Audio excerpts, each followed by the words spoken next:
joined by Hannah Witton, YouTuber, and we're discussing her brand new book, Doing It. So, Hannah, at the time of filming, your book is out in 2 weeks. I'm guessing by the time guys are watching this, it'll have been out for a while. How are you feeling about book launch? Kind of terrified and excited. I'm mostly excited about something that I've been working on for so long to kind of be in the hands of readers now. And I'm like, okay, stepping back. And then I'm nervous and about the reception of it, I guess. I think that's a pretty normal thing to be nervous about for authors. So when did this process start? How long ago? It was December 2015 when I had my first meeting with the publishers, because they basically got in touch with me saying that they would be interested in doing a book with me. And I know that that is not the usual way that people go about getting published, but very much helped out by the fact that I have an audience on YouTube, and a lot of YouTubers are being published at the moment, and I guess that's something that a lot of publishers are tapping into.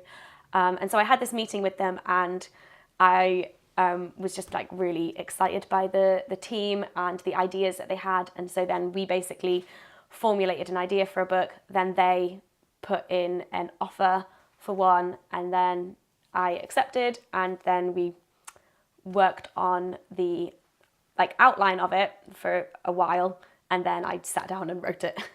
And how long did the actual writing process take? The actual writing process took 2.5 months of just that was all I was doing, of just writing. And I know that's like a really quick turnaround. At least that's what I've been told from people that I've said, it took me 2.5 months. They're like, what? But I sat down with like a full plan. So I knew what every chapter was going to be. And then I just kind of word vomited onto the page. And I didn't edit as I went as well. Like that was a piece of advice that I'd been given before I started the process. Someone, a friend of mine who is an author, just says, you can't edit a blank page, just like get it all down. And then once it's all down, once you've got everything down, then you can go back and reread and edit, which was great advice, because it meant that I wasn't like stopping and pausing and being self-critical through the whole process. It was just like, right. Yeah. Well, I think it's interesting, because I think a lot of people will, take a long time because exactly for that reason. They're editing and they're going back and reviewing it. A friend of mine started writing her book, and because she was editing as she went, she suddenly was just like, I hate this section, and deleted like a whole bit of her book and I was just like, no, just keep it, just keep writing, and then go back and maybe delete it. But she just handed in her first manuscript as well, so she got that. Oh, very exciting. Yeah. So your book's aimed at teenagers? Yeah, it's officially aimed at 14 plus, but it's like teenagers and young adults. So I'm 25, and I think that people around my age as well would find it useful. And what kind of stuff does it cover? Oh, everything. So like healthy relationships, virginity, masturbation, porn, consent, LGBTQ+. Now I'm forgetting things. If I said masturbation, masturbation's important. Loads of stuff. And how did you go about researching stuff? Because obviously you're not an expert about all of those fields. So a lot of it is knowledge that I've accumulated over 5 years of making sex and relationships videos on YouTube, and things that I have learned from just osmosis and also research online and books and things like that. My degree was history, and I specialised in sexual history. So that was kind of like tied into a lot of the stuff I've done. And I'm an ambassador for Brooke this year as well. And so Brooke read through the whole thing and like fact checked it for me as well. Definitely used their website a lot.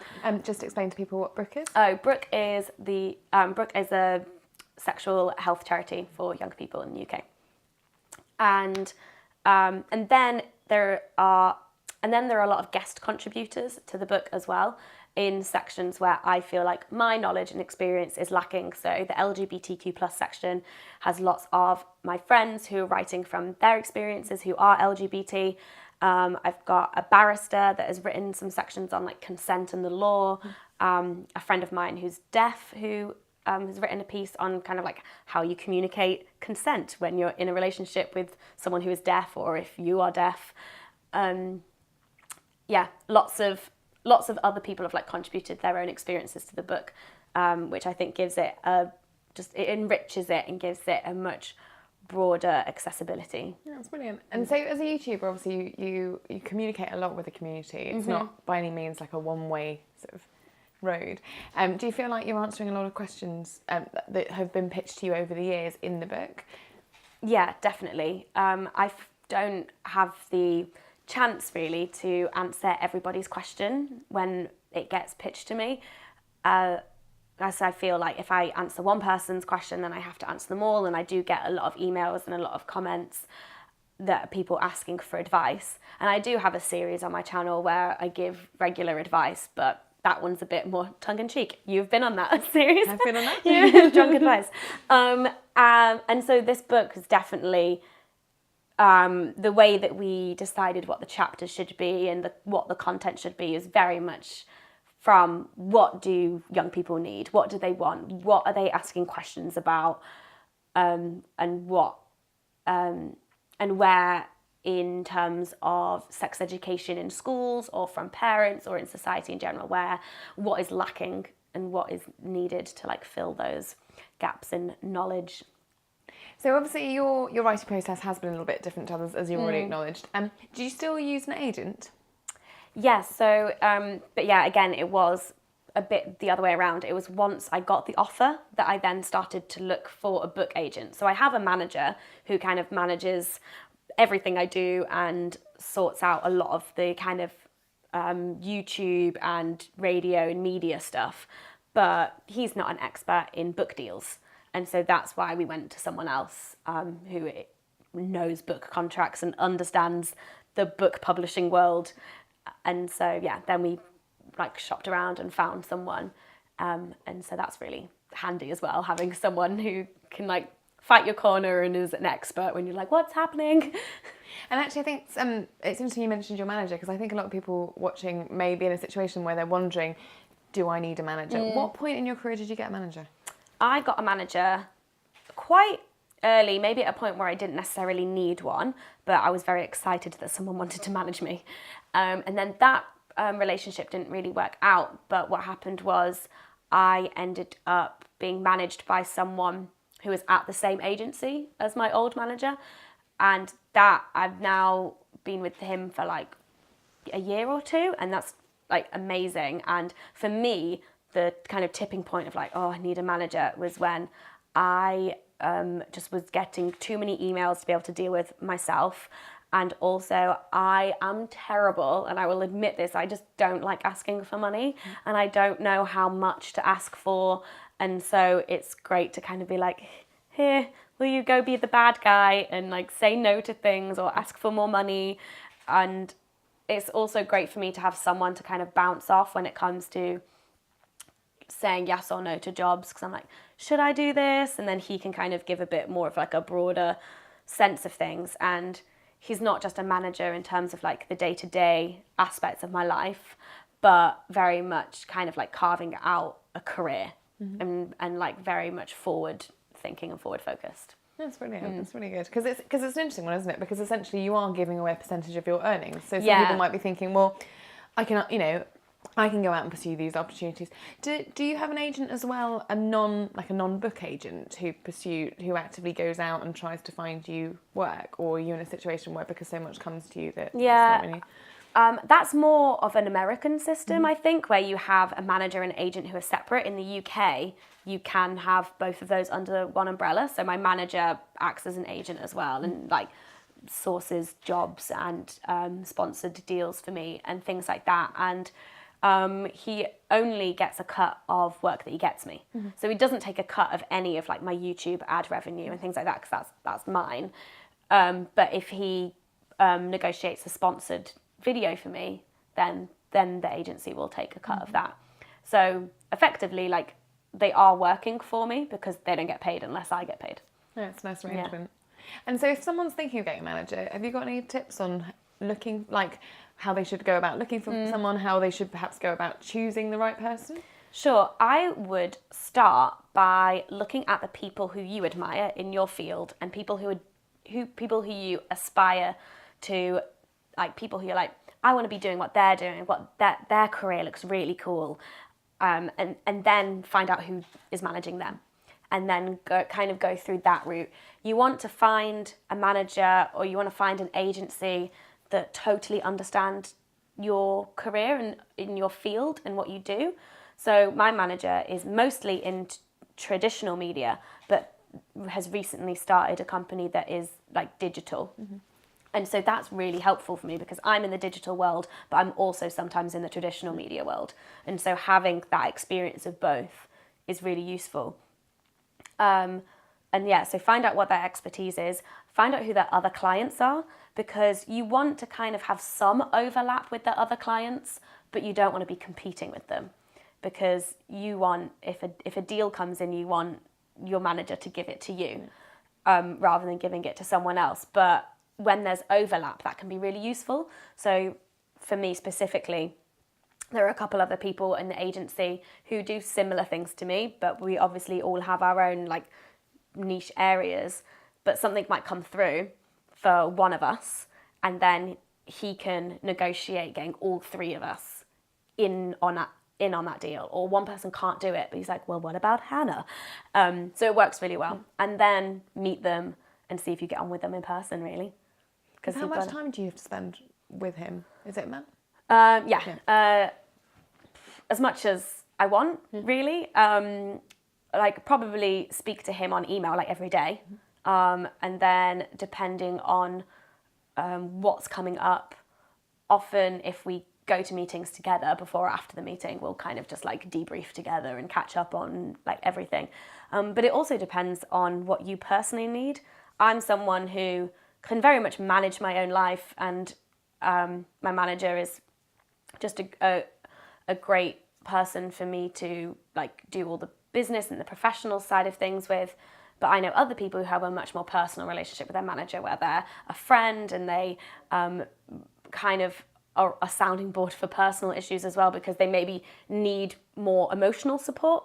But that's not the case for me. So it also, it's a case-by-case basis. And something to bear in mind when you are sort of meeting different managers. So then going back to the book, obviously it was edited. How did you find that? Because obviously, you self-edit as a YouTuber. Yeah. Was that, did you find that strange, having someone taking your words and kind of... it was weird, kind of like just handing it over and being like, what did you think? And then seeing someone else's notes on your words, I guess. But I have an amazing relationship with my editor. She is, similar age to me, similar like views and ideas and things like that. And we just get on really well. And so we often have the same opinions in terms of like what we think should be in the book or not. And then where we do disagree, it's always been a negotiation. So it's never been a situation of like, this has to go. It's been a like, we think that this should go, and these are our reasons why. What do you think? And more often than not, we'll end up agreeing. And then there have been moments where I'm like, no, I think this should stay, and like, I think this should go here. And she's like, okay, cool, yeah. And how would that just be back and forth over email, or literally sitting around a table? Most of it has been over email, but especially when it comes to like the actual huge manuscript edit, because I can just, you can see all of their edits and all of their notes and stuff.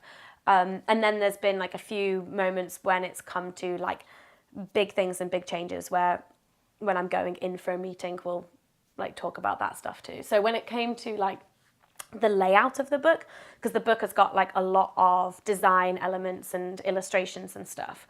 And so I came in and we spent like 2 hours going through every page, and I basically was given a lot of creative control to be like, oh, I think this should move here, or like, I don't quite like that font and things like that, which is great. Like, I know a lot of authors that don't get as much say in like the final product, but my opinion was really valued, which was quite reassuring, especially as someone who like works for themselves and makes their own videos and is used to having all of that creative control. I was like, okay, this is good. They're listening to me.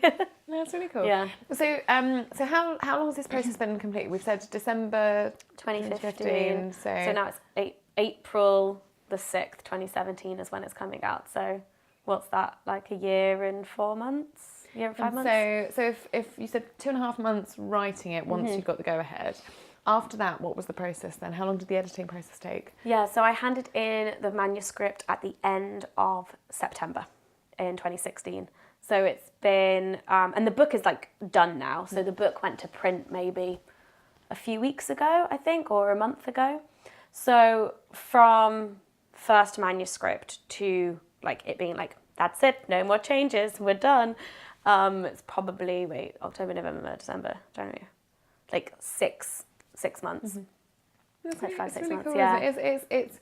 It seems slow because we're all so impatient these days, Yeah. but that is actually still quite quick, I think. I think it is quite quick for a book. But for me, it's like incredibly slow, especially like waiting for feedback, and you're like, because when you make videos, like I could have an idea for a video in the morning and have that video uploaded for people to see by the evening. And know their responses Yeah, that evening, exactly. so immediately you can get that immediate feedback. Yeah, there's been some proof copies sent out to like some of my vlogger friends and like book people and stuff, and so I've seen like a few little bits of feedback like here and there, but I don't even know what to expect when it comes out. Maybe it'll be like radio silence. I'll be like, cool. I doubt it'll be radio silence. It's really exciting. Yeah. Really exciting. So if anyone's watching and they're thinking of writing a book, obviously it's unlikely that their journey is going to be completely the same as yours, but have you got any general tips that you think might be useful?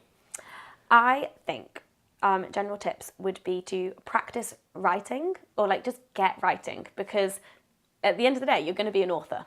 That's what's going to happen. So whether you have a book deal or not, you should be writing.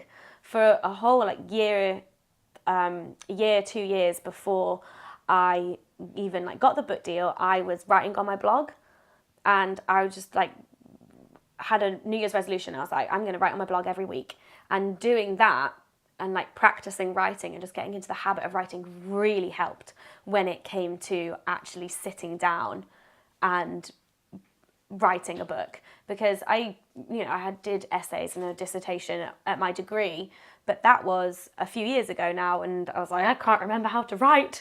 And so practicing writing, I think, is probably just like the number one thing, really, because that's what you're going to be doing. No, brilliant. Well, thank you so much for joining us. I'm sure everyone's found it really, really useful. Thanks, Hannah. Thank you.